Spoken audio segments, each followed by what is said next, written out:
오늘의 주요 뉴스입니다. 누리호 주 탑재 위성인 차세대 소형 위성 2호가 지상국과 교신하는데도 완벽히 성공했습니다. 함께 사출된 도요셋 2기와 큐브 위성 2기도 정상적으로 교신이 이루어졌는데 나머지 위성 3기에 대해서는 앞으로 며칠간 교신 시도가 계속됩니다. 이번 누리호 3차 발사에 체계 종합기업으로 참여한 한화 에어로스페이스가 앞으로 남은 3차례 발사에서 발사를 주도할 계획입니다. 민간 기업이 발사를 주도하면서 본격 뉴스페이스 시대를 열게 될 전망입니다. 서태평양의 휴양지 괌을 강타한 태풍 마와르의 여파로 항공편 무더기 결항이 이어지고 있습니다. 괌 당국은 다음 달 1일까지 현지 공항 활주로를 폐쇄하겠다고 통보했는데 한국인 관광객 3천여 명의 발도 묶였습니다. 일론 머스크의 스타트업 뉴럴링크가 인간의 뇌에 컴퓨터 칩을 이식하기 위한 임상시험 승인을 FDA로부터 획득했습니다. 뉴럴링크는 사람의 생각만으로 기기를 제어할 수 있는 시스템을 구축하기 위해서 뇌에 컴퓨터 칩을 삽입하는 인터페이스를 개발 중입니다. AI의 급속한 확산을 우려하는 목소리가 커지는 가운데 마이크로소프트도 AI 규제를 위한 정부 기구가 필요하다고 밝혔습니다. 마이크로소프트의 최고 법무 책임자는 항상 AI가 인간의 통제하에 있도록 해야 하며 이는 기업과 정부 모두에게 최우선 순위가 돼야 한다고 강조했습니다.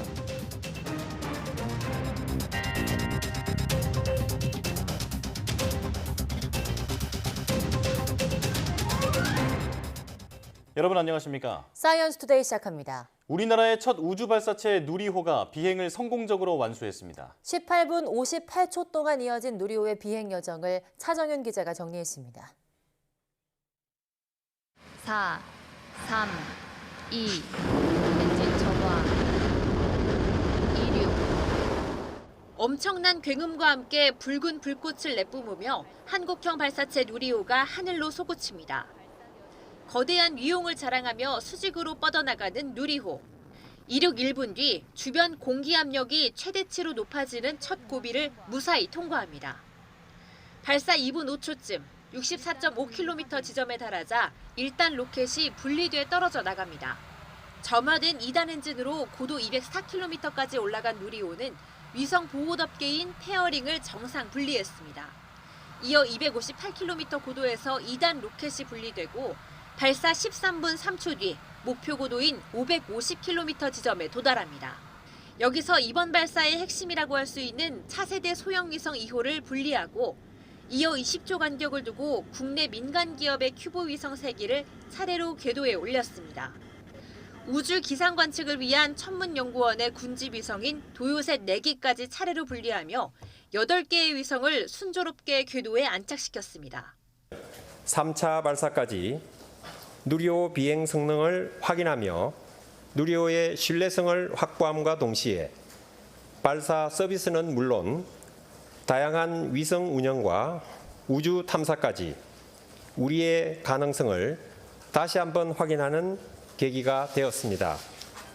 19간 위성들을 우주 공간에 쏟아내고 임무를 완수한 누리호는 발사 뒤 18분 58초 가속도에 의한 비행을 멈추며 세 번째 도전을 성공적으로 마쳤습니다. YTN 차종우입니다. 한 번에 고비를 딛고 성공한 누리호의 세 번째 비행, 사실상 첫 실전 발사라고 할 수 있는데요. 누리호가 탑재 위성을 목표 궤도에 안착시키면서 본격적인 우주 수송 시대의 지평이 열렸다는 평가도 나오고 있습니다. 박정현 기자입니다. 칠흑 같은 우주를 가로지르는 누리호. 고도 550km에 도달하자 180km에 달하는 거대한 차세대 소형 위성 2호가 떨어져 나갑니다.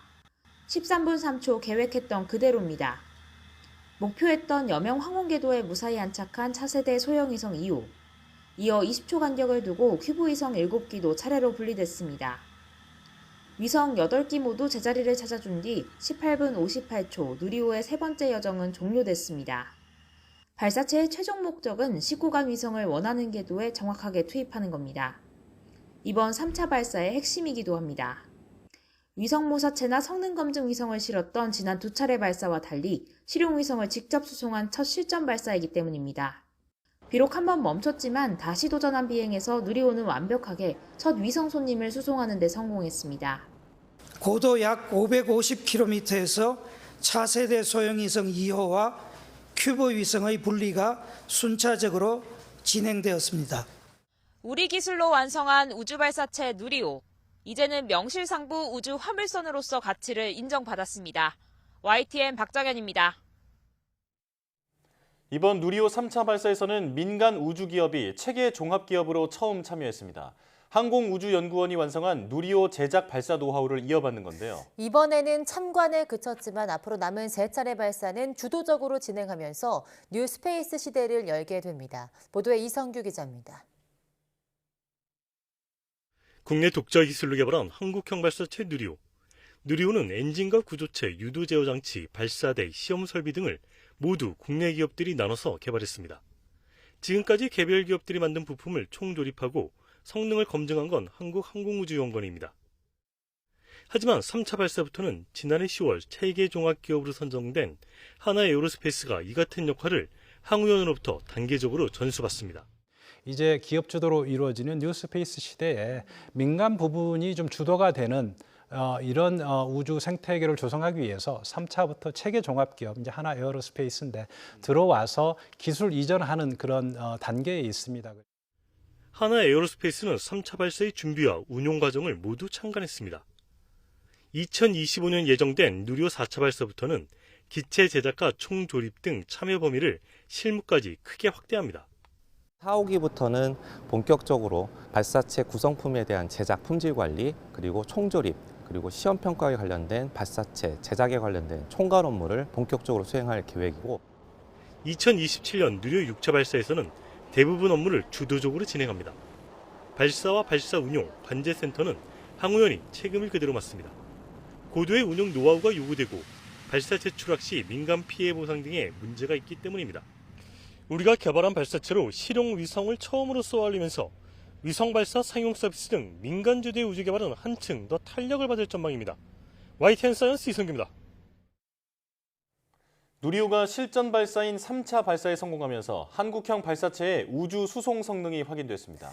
인공위성과 달 궤도선 그리고 발사체까지 성공하면서 우리나라는 진정한 의미의 세계 7대 우주 강국에 올라섰다는 평가입니다. 보도에 양회영 기자입니다.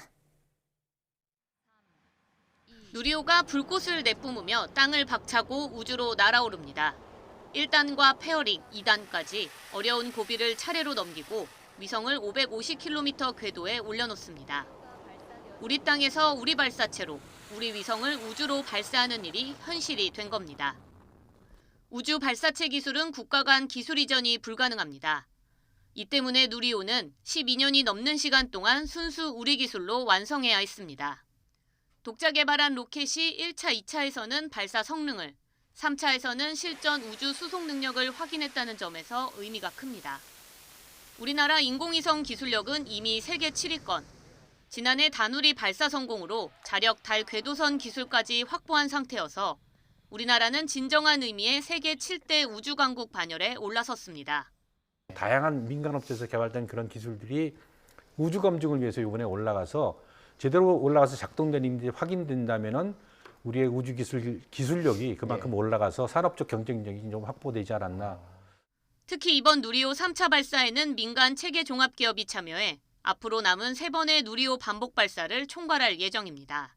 우주 선진국보다 시작은 늦었지만 훨씬 짧은 시간에 국내에서도 뉴 스페이스 시대가 활짝 열리고 있습니다. YTN 사이언스 양우영입니다.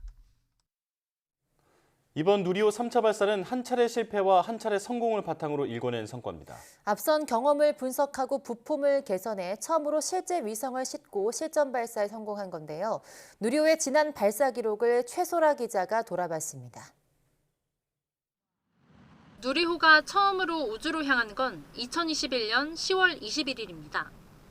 당시 1, 2단은 성공적으로 작동했지만 3단의 경우 헬륨 탱크 고정 장치가 풀리면서 산화제 누설로 엔진이 일찍 꺼졌습니다. 결국 누리호는 700km 고도에는 도달했지만 위성을 궤도에 안착하는 데는 실패했습니다.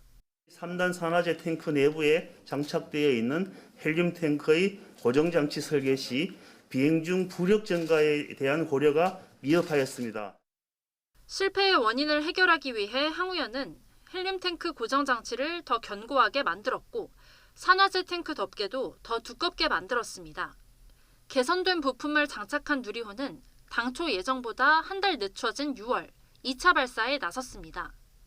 기상 악화로 한 차례 발사가 연기됐고 발사대에 세워졌던 누리호가 1단 산화제 탱크의 레벨 센서 이상으로 다시 조립동으로 옮겨지는 일도 있었습니다. 센서 부품을 교체한 누리호는 결국 예비일 안에 2차 발사에 성공했고 위성 모사체와 성능 검증 위성 모두 목표 고도에 목표 속도로 올리는 데 성공했습니다. 한국형 발사체 누리호의 성공을 발표합니다. 이번 3차 발사 때는 발사 3시간 전 통신 이상이 확인돼 누리호를 기립한 상태로 발사가 하루 연기되기도 했습니다. 하지만 발사체 자체 문제는 아니었던 만큼 연구진들의 밤샘 작업을 통해 문제를 해결했습니다. 엔진 정화, 이륙, 누리호가 발사되었습니다. 결국 누리호는 예비 발사일 안에 발사됐고 처음으로 실제 위성을 우주 궤도에 안착시키는 데 성공했습니다. YTN 사이언스 최소라입니다. 괌을 강타한 제2호 태풍 마와르의 여파로 공항 활주로가 폐쇄되면서 항공편 무더기 결항이 이어지고 있습니다. 국내 항공사들은 다음 달 1일까지 활주로가 폐쇄될 예정이라는 괌 당국의 통보를 받고 우선 27일까지 괌과 인천을 오가는 항공편을 모두 결항시켰습니다. 대한항공은 현재 27일까지 괌과 인천을 오가는 항공편을 모두 결항 조치했다며 활주로 복구 상황에 따라 추후 운항 여부를 결정할 예정이라고 밝혔습니다. 저비용 항공사들도 항공편을 결항 조치하고 활주로가 복구되는 대로 대체 항공편 편성을 포함해 항공편을 다시 운항할 준비를 하고 있습니다. 외교부는 괌 공항 당국이 태풍 마와르로 폐쇄된 현지 공항을 오는 30일 재개하는 것을 목표로 활주로 복구 작업을 진행 중이라는 입장을 우리 공관 측에 전달했다고 밝혔습니다. 외교부 당국자는 김인국 주 하간야 출장소장이 25일 공항청장과 면담했다며 이같이 전했습니다. 외교부는 교민 5천여 명, 관광객 3,300여 명 등 우리 국민 8천여 명이 괌에 체류하고 있는 것으로 추산했습니다. 괌 주재 공관인 주 하간야 출장소는 비상의약품을 전달하며 필요시 병원 안내도 지원하고 있고 괌 관광청과 협조해 병원 교통비를 제공할 예정입니다. 또 교민단체와 임시대피소 마련을 협의하는 등 관광객 지원 방안을 모색하고 있습니다. 지금까지 확인된 한국인 인명피해는 없으며 주 하간야 출장소는 홈페이지 등을 통해 긴급 민원 접수 방안을 안내하고 있습니다. 식품의약품안전처는 최근 기온 상승으로 식중독 발생이 증가하고 있다며 개인위생 관리와 식품 보관 온도를 준수해달라고 당부했습니다. 식약처는 올해 들어서 지난달까지 식중독 의심 신고는 198건으로 병원성 대장균 등 세균성 식중독균에 의한 신고가 증가하고 있다고 밝혔습니다. 병원성 대장균 식중독은 샐러드, 겉절이 등 익히지 않은 채소류 조리 음식이 원인인 경우가 많다며 채소류는 세척 후 냉장 보관하거나 바로 섭취하라고 당부했습니다. 또 대량으로 조리하는 경우에는 염소계 소독제에 5분 정도 담근 후 2회에서 3회 이상 흐르는 물에 헹구라고 주문했습니다.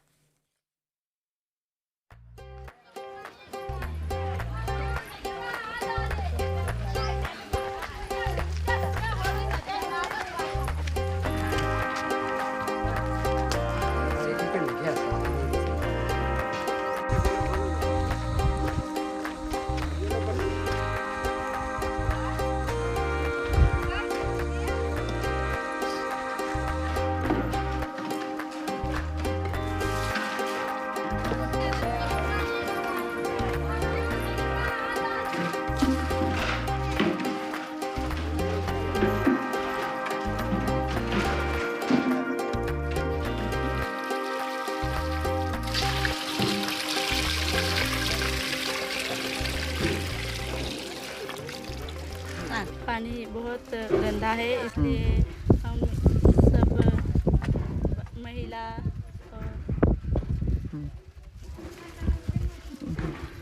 गंदा पानी एक बाइकों में उतरती है और तो आने वाले दिनों में जो हम लोग नालियों का या नदियों का पानी पीते थे वो वहाँ पीने की जरूरत नहीं।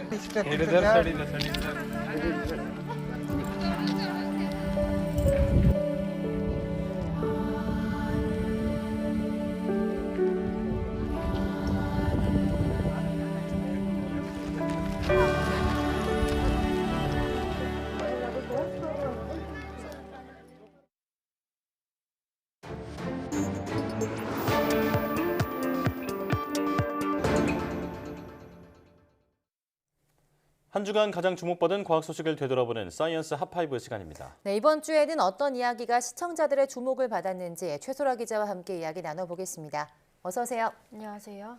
네, 5위 소식부터 알아볼까요? 네, 코로나19에 대한 국제적 비상사태가 지난 5일 해제된 데 이어서 우리나라도 다음 달에는 코로나19 위기 경보가 심각에서 경계로 이 한 단계 완화되는데요. 네. 그런데도 여전히 코로나19로 목숨을 잃는 사람들이 많이 나오고 있어서 안일하게 생각해서는 안 될 것 같습니다. 블룸버그 통신은 코로나19 사망이 감소세지만 아직도 전 세계에서 4분마다 한 명씩 코로나19로 목숨을 잃고 있다고 밝혔습니다.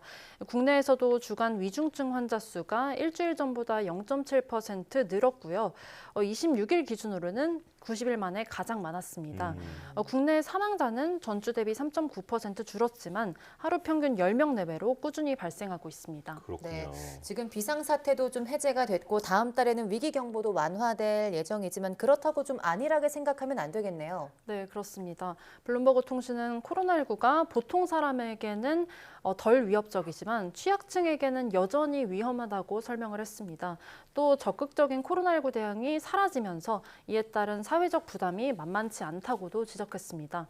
또 보건 전문가들이 예방접종을 최선의 보호 방법으로 보고 있다면서 전염병 관련 위험을 조기에 감지할 수 있는 감시체계에도 더 투자해야 한다는 조언도 있다고 소개를 했습니다. 네, 방심하지 말고 꾸준히 관심을 가져야겠습니다. 자, 4위 소식은 대기질 관련 소식이군요. 네, 그렇습니다. 미세먼지 계절관리제가 실시된 후 처음으로 국내 초미세먼지 농도가 증가한 것으로 나타났습니다.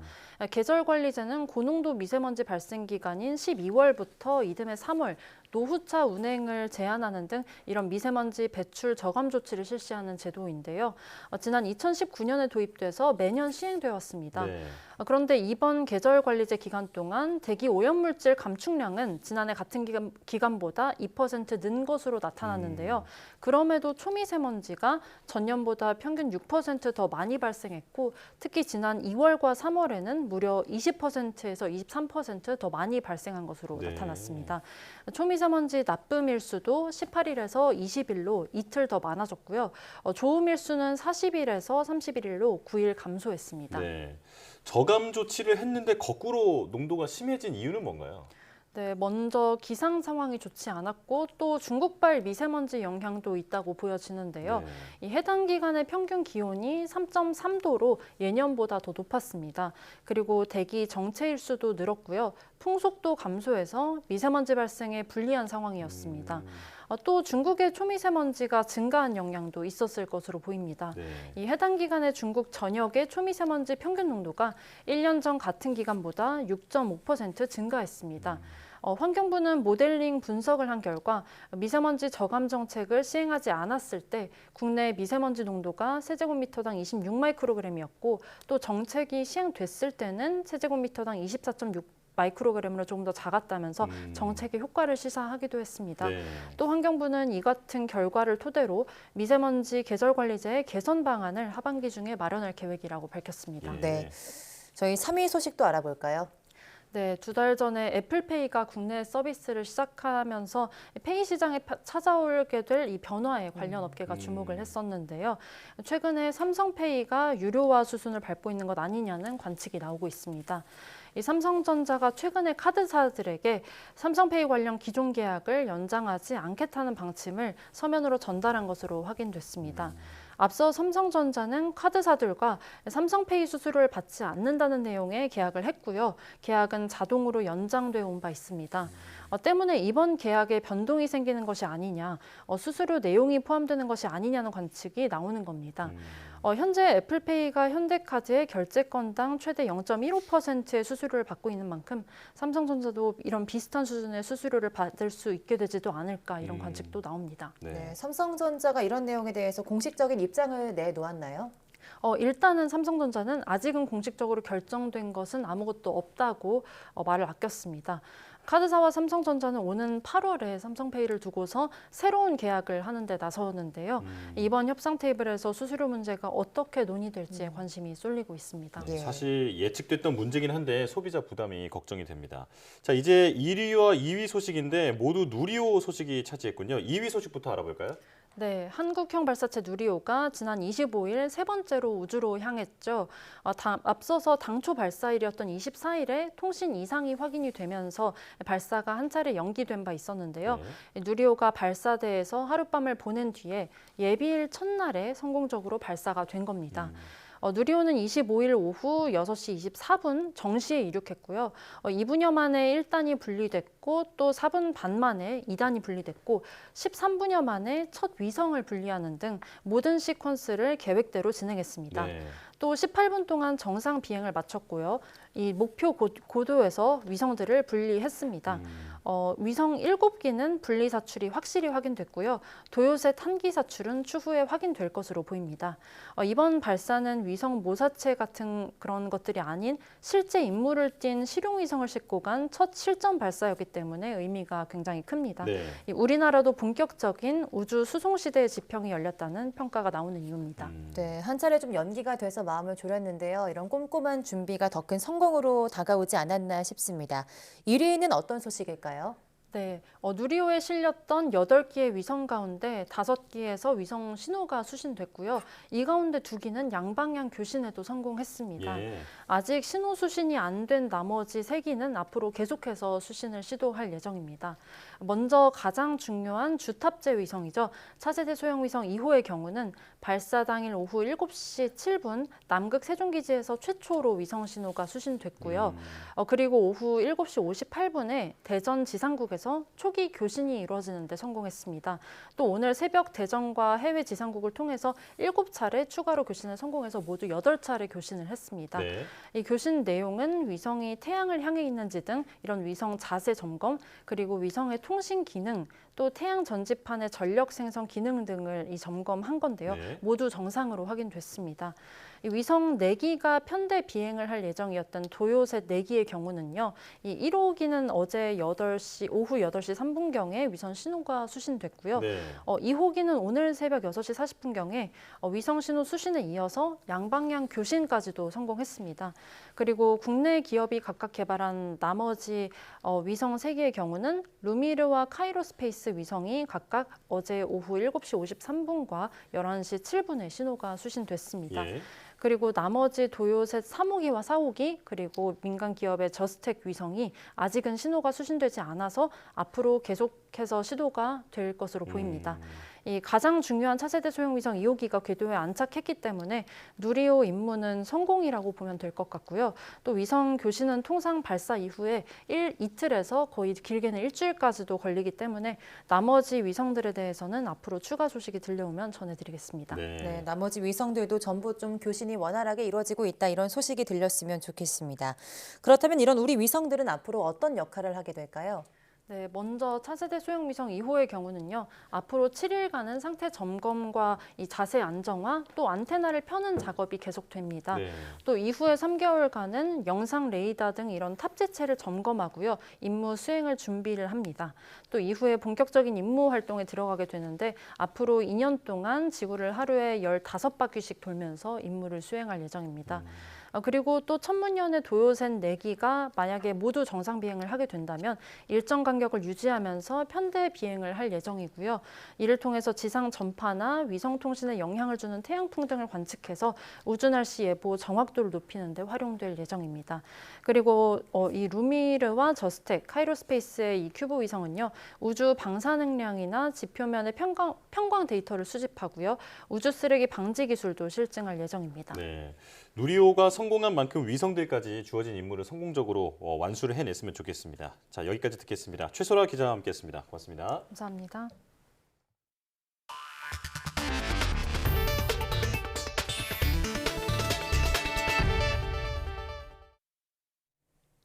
일본 정부의 후쿠시마 원전 방사능 오염수 방류가 임박하자 소비자들의 불안도 커지고 있습니다. 정부는 일본산 수산물 방사능 검사 현장을 점검하며 안전성 확보에 힘을 쏟고 있습니다. 신윤정 기자입니다. 지난 2011년 후쿠시마 원전 사고 이후 후쿠시마 인근 8개 현에서 나는 모든 수산물은 여전히 국내 수입이 금지된 상태입니다. 그러나 그 이외 지역의 일본산 수산물 수입은 가리비와 돔, 명태 등을 중심으로 꾸준히 이루어지고 있고 최근에는 수입량이 늘었습니다. 하지만 대부분의 국내 소비자들이 일본산 수산물을 바라보는 시선은 아직 싸늘합니다. 일본산은 안 사요, 아예. 요새 바닷물이 또 오염되었다 그래가지고 특히 생선은 더욱더 안 사요. 이런 상황에서 일본 정부가 오염수 방류 준비에 열을 올리자 우리 정부는 안전성 확보에 팔을 걷어붙였습니다. 수입업체와 학계는 물론 소비자들까지 지켜보는 가운데 일본산 수산물 검사 절차를 공개하며 안전성 검증에 나선 겁니다. 식약처는 일본에서 들어온 수산물에 대해 방사능 검사 결과서를 제출받은 뒤 직접 세슘과 요오드를 매번 검사하고 있습니다. 지난 2011년 이후 방사능이 미량이라도 검출돼 반송된 경우는 2013년 1건, 2014년 4건 등 모두 5건입니다. 후쿠시마 오염수에 포함될 수 있는 플루토늄 등은 검사 항목에서 빠져 있는데 식약처는 방사능이 기준치 이하라도 검출되면 기타 핵종에 대한 검사 증명서를 추가 요청하고 있다고 설명했습니다. 현재 시행하고 있는 수입 규제 그대로 유지하겠습니다. 미량이라도 방사능이 검출되면 일본 정부에 다시 스트론튬 등 추가 핵종을 요구하고 있고 그래서 사실상 국내 반입이 차단되고 있습니다. 식약처는 검사 결과를 수입식품 방사능 안전정보 홈페이지 등을 통해 공개하고 있습니다. 검사 절차의 투명성과 철저함을 강조하고는 있지만 소비자들의 안심으로 이어질 수 있을지는 미지수입니다. YTN 신윤정입니다. 일론 머스크 테슬라 최고 경영자의 뇌신경과학 스타트업 뉴럴링크가 인간의 뇌에 컴퓨터 칩을 이식하기 위한 임상시험 승인을 획득했습니다. 뉴럴링크는 트위터를 통해 인간을 대상으로 첫 임상 연구를 시작하기 위한 미국 식품의약국 FDA의 승인을 받았다는 소식을 전하게 돼 기쁘다고 밝혔습니다. 이어 뉴럴링크의 뇌신경과학 기술이 많은 사람에게 도움이 될 수 있도록 하는 중요한 첫걸음이라고 자평했습니다. 뉴럴링크는 사람의 생각만으로 각종 기기를 제어할 수 있는 시스템을 구축하기 위해 두뇌에 컴퓨터 칩을 삽입해 컴퓨터와 연결하는 인터페이스를 개발 중입니다. 이와 관련해 머스크는 지난해 12월 뉴럴링크의 컴퓨터 칩 이식 목적은 인간의 뇌가 컴퓨터와 직접 소통할 수 있도록 하는 것이라고 말했습니다. 인공지능 AI 기술이 급속히 발전하면서 규제 목소리가 커지는 가운데 마이크로소프트가 AI 규제를 위한 정보기구가 필요하다고 밝혔습니다. 마이크로소프트 최고 법무 책임자인 브래드 스미스 부회장은 자신의 블로그에 AI 개발을 감시할 연방정부 차원의 기구를 설치하는 것이 가장 합리적이라고 밝혔습니다. 스미스 부회장은 항상 AI가 인간의 통제하에 있도록 해야 하며 이것은 기술 중심 기업과 정부 모두에게 최우선 순위가 돼야 한다고 강조했습니다. 에릭 슈밋 전 구글 최고 경영자는 가까운 미래에 인공지능 AI가 많은 인간을 다치게 하거나 죽일 수 있다고 경고했습니다. 영국 일간 텔레그래프 등에 따르면 슈밋 전 CEO는 월스트리트 저널이 주최한 CEO 협의회에서 AI가 아주 많은 사람을 다치거나 죽게 하는 실존적 위험을 가하고 있다고 밝혔습니다. 그는 머지않아 AI가 운영체제 등 핵심 시스템 내 보안 취약점이 발견되면 즉시 이를 겨냥한 해킹 등을 감행하는 제로데이 공격이나 생명 관련 과학에 이용될 수 있다고 설명했습니다. 황준국 주 유엔 대사는 유엔에서 책임 있는 인공지능을 위한 기준 마련과 북한 등의 사이버 위협 대응을 촉구했습니다. 황 대사는 현지 시간 25일 뉴욕 유엔 본부에서 열린 글로벌 디지털 협약 마련을 위한 회의에서 AI 기술이 국제 평화와 안보에 기여하도록 국제사회가 관심을 가져야 한다며 군사 분야에서 책임 있는 AI 기술 활용을 위한 적절한 기준 마련이 매우 중요하다고 말했습니다. 황 대사는 AI 기술이 일상과 산업, 직업, 학교는 물론 국가안보와 세계 평화까지 우리 사회의 모든 측면에서 패러다임을 바꾸고 있다며 AI 활용에 인간성을 중심에 둬야 한다고 강조했습니다. 중증 장애로 앉아서 휠체어를 타지 못하고 누워서 이동해야 하는 장애인들을 와상 장애인이라고 합니다. 그런데 현재 교통약자를 위한 관련 법령에는 앉아서 이용하는 표준 휠체어만이 기준이고 와상 장애인을 위한 규정은 명시되어 있지 않은데요. 헌법재판소가 이를 평등권 침해라고 보고 개선 입법이 필요하다고 판단했습니다. 최민기 기자입니다. 서울에 다니는 장애인 콜택시입니다. 휠체어를 탄 장애인이 경사로를 통해 차에 탑승해 이동할 수 있는 교통약자를 위한 특별교통수단입니다. 관련 법 시행규칙에 따라 이런 특별교통수단에는 교통약자가 휠체어를 탄 채 승차할 수 있는 휠체어 리프트 등의 승강 설비와 휠체어 고정 설비, 손잡이가 있어야 합니다. 여기서 휠체어는 통상 앉아서 이용할 수 있는 표준 휠체어를 의미합니다. 하지만 중증장애로 앉기 어려워 누워서 이동해야 하는 와상장애인은 이런 표준 휠체어를 탈 수 없고 침대형 휠체어를 이용할 수밖에 없습니다. 그런데도 표준 휠체어 외에 이런 와상장애를 위한 별도의 교통설비 의무 규정은 어디에도 없습니다. 이에 뇌병변 장애를 가진 어머니를 둔 가족이 평등권 침해라며 헌법 소원을 냈고 헌법재판소도 같은 판단을 내렸습니다. 헌재는 표준 휠체어를 이용할 수 없는 장애인에 대한 고려 없이 표준 휠체어만을 기준으로 안전기준을 정한 건 불합리하고 이들을 합리적 이유 없이 달리 취급하는 건 평등권 침해에 해당한다고 설명했습니다. 헌재는 현행 규칙에 대해 헌법 불합치 결정을 내리고 내년 말까지 개정을 주문했습니다. YTN 최민기입니다. 술을 마신 다음 날 술이 덜 깬 채로 운전하는 걸 두고 숙취 운전이라고 하죠. 황금 연휴에 술자리 약속 많으신 분들이라면 숙취 운전 역시 음주 운전이라는 것 유념하셔야 합니다. 엄윤주 기자입니다. 생애 마지막 날까지 생계를 위해 배달 오토바이를 타다 음주 차량의 죽음을 맞이한 40대 가장. 저희 아버지와의 같이 보낸 시간이 많지가 않아요. 제가 어렸을 때부터 이제 일만 하시는 분이라 집을 거의 안 들어오시는 분이었단 말이에요. 가해 운전자는 경찰 조사에서 사고 전날 밤새 술을 마시느라 잠을 자지 못했고 사고 순간에도 졸았다고 진술했습니다. 늦은 밤까지 술을 마신 뒤 술이 다 깨지도 않은 채 운전대를 잡는 이른바 숙취 운전은 이렇게 한 가정을 송두리째 무너뜨렸습니다. 술 한 잔을 마시더라도 절대 운전을 하면 안 된다는 인식은 그동안 지속적인 단속과 홍보를 통해 널리 퍼졌습니다. 인식 자체가 바뀔 정도로 처벌이 강해야지 된다고 생각합니다. 절대로 있어서는 안 된다라고 생각을 하고 본인만 피해를 당하는 게 아니라 정말 아무 잘못 없는 사람들도 피해를 줄 수 있는 문제이기 때문에 심하면 사망까지 하는 경우도 있고. 하지만 숙취 운전에 대해서만큼은 아직 대수롭지 않게 생각하는 사람이 많습니다. 대부분 사람들이 술 먹고 그 다음날 술이 다 깼다고 생각하고 음주운전을 대부분 하는 걸로 알고 있습니다. 그렇게 하면 안 돼요. 실제로 운전자 8명 가운데 1명은 전날 음주 여부와 관계없이 다음날 운전한다고 답했고 본인의 몸 상태에 따라 운전 여부를 결정하겠다는 사람도 절반에 달했습니다. 1년 내 음주운전을 한 경험이 있는 운전자를 대상으로 한 결과는 더 심각합니다.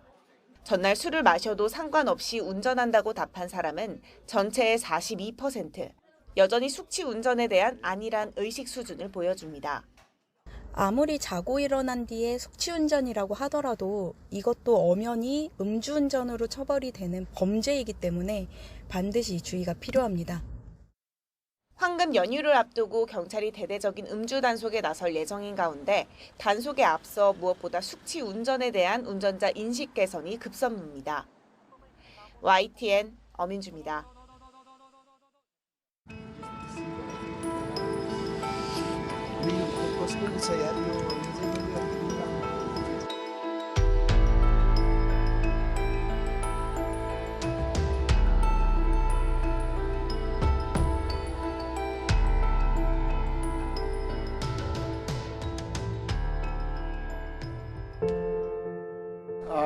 I'm feeling really excited. We have waited here for 2 weeks and finally we are going up. I'm slightly nervous as well, obviously.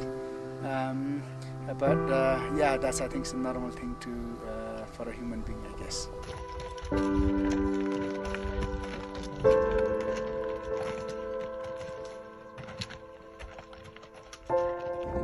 Hello everyone, welcome to Camp 2, 6,526 meters.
how did I felt standing on top of the world. It was amazing, but it was a snowstorm, so couldn't stay longer and have a nice view around.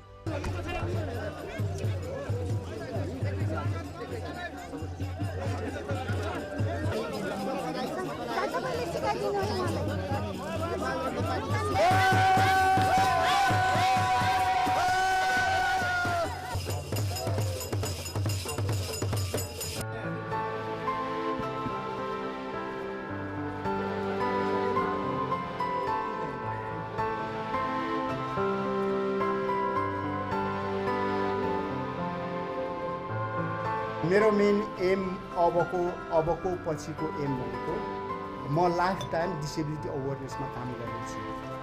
कमजोरी सबैको हुन्छ, तर त्यो कमजोरीलाई भन्दा पनि हाम्रो स्ट्रेन्थ के हो त्यसमा फोकस गरौँ। त्यो भयो भने हामी much more better meaningful life बिताउन सक्छौँ।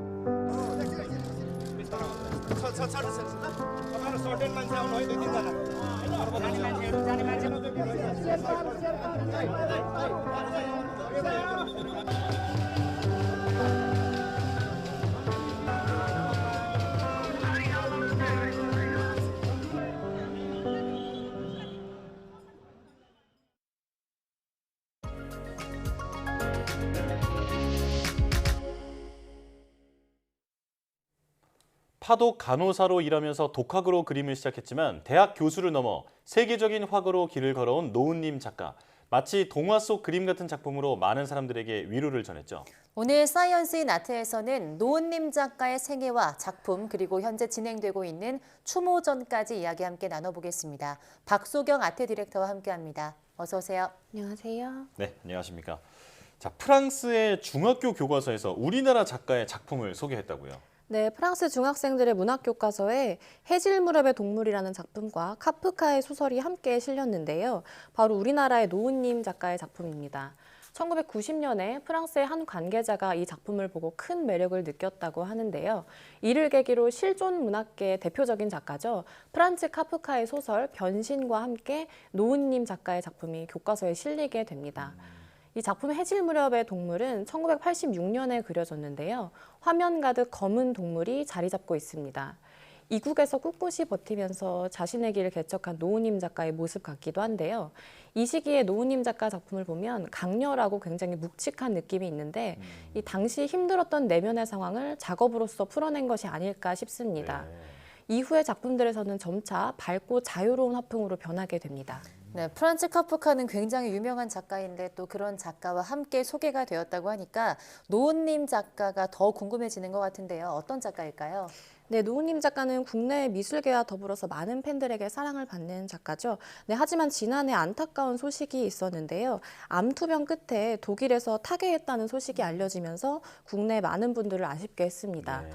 네, 해외 미술계에서 동양의 명상과 서양의 표현주의를 잇는 달이라는 찬사를 얻은 노은님 작가는 전북 전주에서 태어났는데요. 일찍부터 작가의 길을 걸었던 건 아닙니다. 간호 보조 교육을 받은 후 1970년 독일의 함부르크로 떠나서 파독 간호사로 일하게 되는데요. 타지에서의 외로운 생활 속에서 그림이라는 꽃을 피워내게 됩니다. 이후 간호장의 도움으로 병원에서 소규모 전시를 열게 되면서 조금씩 작가의 길로 방향을 틀게 되고요. 본격적으로 미술 공부를 시작하면서 꾸준히 정진하다가 1990년부터 교수로서 후학을 양성하기도 합니다. 교수직을 내려놓은 후에도 독일을 기반으로 활발하게 활동하면서 국내외에 널리 이름을 알렸습니다. 독일에서 파독 간호사로 일하다가 늦은 나이에 그림을 시작하게 된 건데 정말 쉽지 않은 환경이었을 것 같습니다. 좀 설명해 주시죠. 네, 노은님 작가는 당시 이국에서의 생활에 대해서 하루 종일 걸어 다녀도 아무도 말을 걸지 않았다. 네, 잠들고 일어나기를 반복해도 변한 게 없는 날이 계속되던 시절이라고 당시 이야기를 했는데요. 이 퇴근 후에는 집에서 그림 그리는 일에 몰두했다고 합니다. 그러던 어느 날 노은님 작가가 일하는 곳의 간호장이 이 작가의 집에 들렸다가 작품을 보고 재능을 발견하게 됩니다. 이후 병원에서의 소규모 전시를 통해서 함부르크 국립조형예술대학의 교수가 노은님 작가의 작품을 보고 극찬을 하게 되는데요. 한스 티만이라는 교수였는데 화가로 30년, 교수로 30년 살면서 이런 재능은 처음 본다라고 이야기합니다. 네, 그러면서 학교에서 제대로 공부해보는 걸 추천하는데요. 그렇게 노은님 작가는 27의 나이로 미대생이 됩니다. 네, 힘들었던 시기에 작가에게 한 줄기 빛이었던 그림에 늦게나마 온전히 몰두하기 시작한 겁니다. 또 여담이지만 노은님 작가는 살아생전에 국내에서만 따라붙던 이 파독 간호사 출신이라는 꼬리표를 딱히 반기지는 않았다고 하는데요. 이 예술가에게 출신은 전혀 중요하지 않다는 이야기를 남기기도 했습니다. 네, 어려웠던 환경 속에서도 꾸준히 열심히 노력했기 때문에 지금의 노은님 작가가 있지 않을까 싶은데요. 그런데 백남준 화백과 인연도 있다고요? 네, 맞습니다. 백남준 화백은 노은님 작가에게 굉장히 중요한 조력자이기도 했는데요. 이 백남준 화백이 함부르크 대학의 초대 교수로 재직 중일 때 노은님 화백이 국내에서 첫 전시를 열도록 중간에서 주선하는 역할을 했다고 합니다. 네, 그로 인해서 1982년에 국내 첫 개인전을 열게 되고요. 또 1985년에는 독일의 평화를 위한 비엔날레에도 참여할 수 있게 되는 등 많은 도움을 주었다고 합니다. 한 번은 백남준 화백이 자신을 공항까지 바래다주는 노은님 작가에게 천천히 운전해라. 노은님 씨랑 나랑 이렇게 죽으면 한국 미술사에 큰 손해다라고 이야기했다고도 하는데요. 이 백남준 화백이 평소에도 노은님 작가를 한국의 중요한 인재라고 생각했다는 걸 알 수 있는 대목이기도 합니다. 아, 그렇군요. 자, 이제 작품 세계 얘기를 해볼 텐데 노은님 작가가 주로 자연물과 생명을 주제로 그림을 그렸다고요? 네, 노은님 작가의 작품들을 보시면 마치 동화 속의 한 장면이나 또 어린아이가 그림을 그린 것 같은 그런 느낌을 받을 수 있습니다. 굉장히 순수하고 또 보는 것만으로도 치유되는 어떤 생명력을 담고 있는데요. 주로 새와 물고기, 또 꽃, 동물 등을 화폭에 담습니다. 이 노은님 작가는 한 인터뷰에서 이런 이야기를 했는데요. 나는 그림 속에서 세상의 많은 것을 깨달았고 큰 자연 앞에서 내가 아무것도 아닌 작은 모래알 같은 존재임을 알았다. 노은님 작가가 그림에 몰두하게 된 계기는 타지에서의 지독한 외로움도 있었겠지만 거기에서 더 나아가서 한 명의 예술가로서 자리 잡으면서 이 작가로서의 길을 향해서 나아가려는 자유의지와 또 한편으로는 악착 같음이 존재했을 겁니다. 그 힘찬 한 발 한 발이 곧 작품 속의 역동적인 생명력과 에너지로 표현되지 않았을까 싶습니다. 네, 그림들을 좀 처음 보지만 어쩐지 반가운 느낌이 드는 것 같은데요. 노은님 작가 대표작도 소개해 주시죠. 네, 지금 제가 소개하는 작품은 노은님 작가의 암초상어라는 작품으로 1990년 작입니다. 이 작가가 주로 그렸던 소재 중에 하나인 물고기가 주제인 작품인데요. 화면 가득 청량한 푸른 빛의 물속을 자유롭게 헤엄치는 검은 물고기가 있습니다. 생명력이 느껴지는 밝은 작품인데요. 노은님 작가는 주로 검은색의 굵은 선을 많이 사용하는데 이 작품 또한 특유의 일필휘지 같은 자유로운 붓질이 눈에 보이는 듯합니다. 노은님 작가와 물고기에 얽힌 일화가 있는데요. 어느 날 작가가 수족관에서 눈이 먼 물고기를 보게 되는데 그 순간 이전에 그렸던 자신의 그림 속 생명체들에는 눈이 없었음을 깨달았다고 합니다. 이날 이후 노은님 작가는 눈을 그림으로써 생명체에게 숨을 불어넣었다고 하는데요. 이처럼 작가는 자신이 그려내는 자연물들에 대해서 진심으로 생명력을 부여하고자 연구했고 그 결과물로서 작가 특유의 단순하면서도 투명한 생명력 느껴지는 작품들이 탄생한 겁니다. 네. 조금 전 물고기 그림을 보면 그 물고기의 자유로움을 나타낸 게 아니었을까 이런 생각이 들기도 하는데요. 자, 지금 노은님 작가의 작품을 직접 볼 수 있는 전시가 있다고요? 네, 현재 평창동 가나아트센터에서 노은님 작가의 추모전 내 짐은 내 날개다 전시가 진행되고 있습니다. 이 노은님 작가의 50여 년간의 작품 세계를 회고하는 전시인데요. 노은님 작가가 4번이나 방문했던 아프리카 여행에서의 영감을 작품으로 표현한 8.5m의 대작을 포함해서 35점의 작품을 볼 수 있는 전시입니다. 독일을 비롯해서 세계 곳곳에서 느낀 다양한 경험과 감정의 발자취를 따라갈 수 있는 전시니까요. 관심 있는 분들은 꼭 한번 방문해 보시기를 추천드립니다. 네, 오늘 작품을 함께 나누면서 맑고 선한 긍정의 에너지가 좀 느껴졌는데요. 아마 노은님 작가가 바라던 바가 아니었나 싶습니다. 오늘 말씀은 여기까지 듣겠습니다. 박소경 아트 디렉터와 함께했습니다. 고맙습니다. 고맙습니다.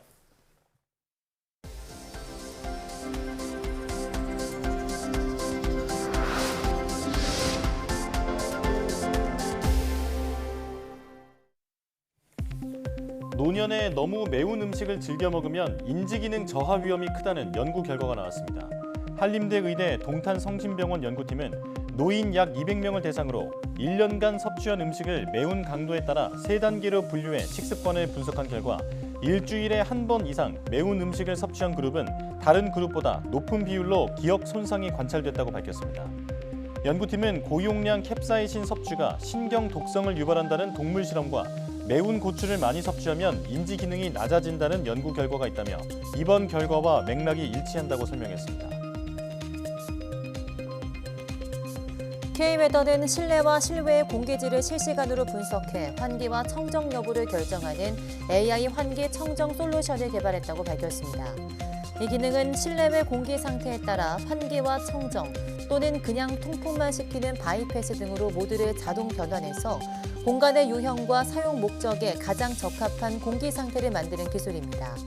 K웨더는 이 솔루션을 적용하면 최상의 공기질 유지뿐 아니라 불필요한 냉난방 에너지 소모를 막아서 최대 15%까지 비용을 절감할 수 있다고 밝혔습니다. K웨더는 외부 공기 유입을 제한한 채 진행되는 공기청정 기술만으로는 이산화탄소와 바이러스, 라돈 같은 유해 물질을 제거하기 어려운 한계가 있다고 설명했습니다. 한국재료연구원이 고려대와 손잡고 고려대 일반대학원 내에 미래융합소지학과 과정을 설치하기로 했습니다. 새로 생기는 학과는 양 기관이 협력해 공동 운영하며 학과생은 재료연에서 근무하며 실습 기회를 얻고 수업이 있는 경우 고려대에 출석해 수강하게 됩니다. 대부분 수업을 고려대에서 전담하지만 대학원 전체 과정 가운데 한 개 강좌는 재료연 지도교수가 담당할 예정입니다. 국가과학기술연구회 NST는 과학기술 분야 정부 출연 연구기관의 2023년도 제2차 공동채용을 실시한다고 밝혔습니다. 채용 분야는 연구직과 기술직, 행정직 등이며 원서 접수는 6월 1일부터 16일 온라인으로 진행됩니다. 채용은 NST가 국가직무능력표준 기반 통합 필기시험을 통해 채용 후보자를 선별하고 각 출연연이 면접 등을 진행해 합격자를 선발하는 방식으로 이뤄집니다. 오프라인 채용 설명회는 오늘 30일 고려대, 6월 1일 한양대에서 진행되며 실시간 온라인 채용 설명회는 다음 달 2일과 7일부터 9일 공동채용 설명회 홈페이지에서 진행됩니다.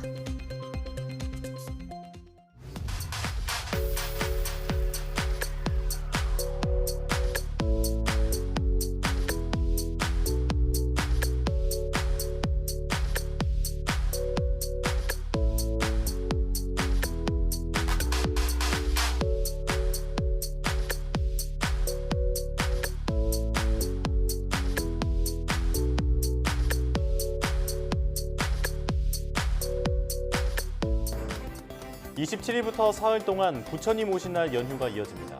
하지만 지난 어린이날 연휴와 마찬가지로 이번 연휴도 내내 비 소식이 있는데요. 나들이 계획 있으신 분들은 기상 정보 잘 확인하시고 안전하게 움직이셔야 할 것 같습니다. 뉴스 마칩니다. 시청해주신 여러분 고맙습니다.